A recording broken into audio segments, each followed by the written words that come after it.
अगर आप after 12th law करना चाहते हैं, कलकत्ता यूनिवर्सिटी से एलएलबी करना चाहते हैं, तो उसके लिए आपको CULET Calcutta university law entrance test देना पड़ता है।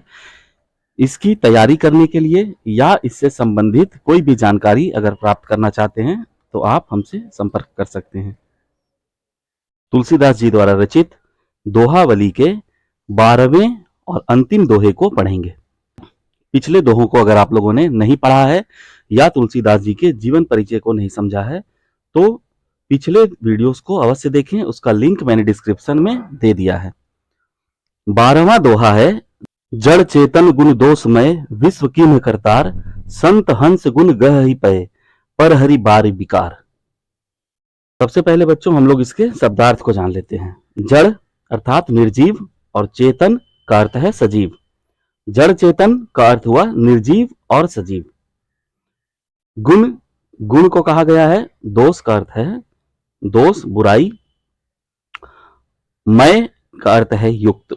गुण दोषमय का अर्थ हुआ गुणों और दोषों से युक्त।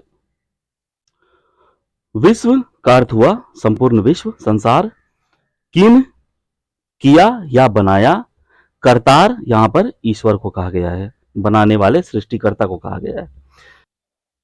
विश्व किन्ह करतार का अर्थ हुआ इस संपूर्ण विश्व को ईश्वर ने बनाया।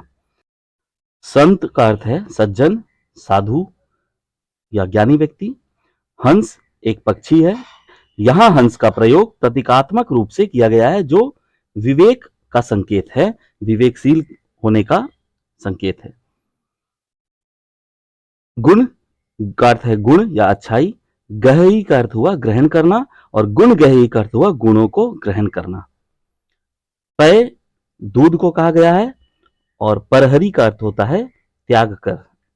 बारी का अर्थ हुआ जल और विकार का अर्थ हुआ अशुद्धियां या बुराई। बारी विकार का अर्थ हुआ जल और अन्य अशुद्धियां।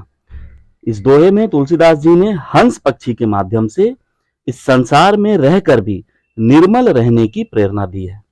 यह संसार जहां गुण और दोष दोनों हैं, वहां रहकर गुणों को ग्रहण करने और दोषों को, बुराइयों को त्याग कर निर्मल बने रहने की उत्तम सीख दी है।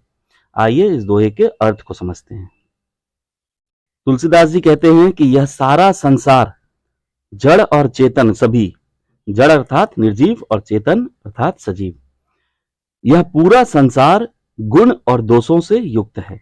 यहां गुण भी है और दोष भी है, शुभ भी है, अशुभ भी है, अच्छाइयां हैं तो बुराइयां भी है। इस संसार को ईश्वर ने गुण और दोषों से युक्त बनाया है।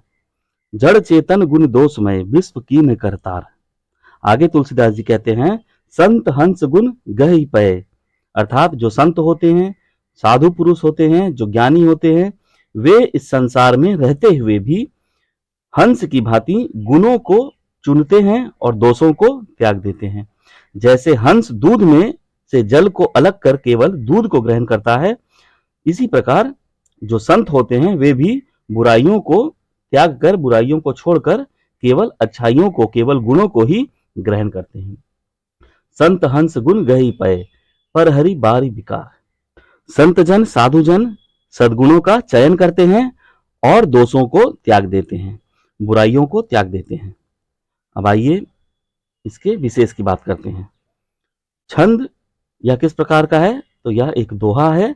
और अगर अलंकार की बात करें तो इस दोहे में अनुप्रास अलंकार, रूपक अलंकार और उदाहरण अलंकार का सुंदर प्रयोग हुआ है। कीन्ह करतार, गुण गहहि, पय परिहरी, बारी विकार, इनमें अनुप्रास अलंकार का प्रयोग हुआ है। और अगर रूपक अलंकार की बात करें तो देखिए संतों की तुलना यहाँ हंस से की गई है और जैसा, के समान इत्यादि किसी भी तुलनात्मक शब्द के प्रयोग के बिना, यहाँ जैसा, के समान किसी इस प्रकार के तुलनात्मक शब्दों का प्रयोग नहीं किया गया है और बिना इनके प्रयोग के ही संतों की तुलना हंस से कर दी गई है, इसलिए यहाँ रूपक अलंकार है। और चूंकि इस बात को स्पष्ट करने के लिए हंस का उदाहरण दिया गया है, इसलिए यहाँ उदाहरण अलंकार भी है। यह दोहा हमें जीवन में सकारात्मक दृष्टिकोण को अपनाने और विवेकशील बनने की शिक्षा देता है। इसमें यह सिखाया गया है कि केवल दोष देखना बुद्धिमानी नहीं है, बुद्धिमत्ता नहीं है, बल्कि गुणों को खोजकर उन्हें अपनाना ही संत का कार्य है।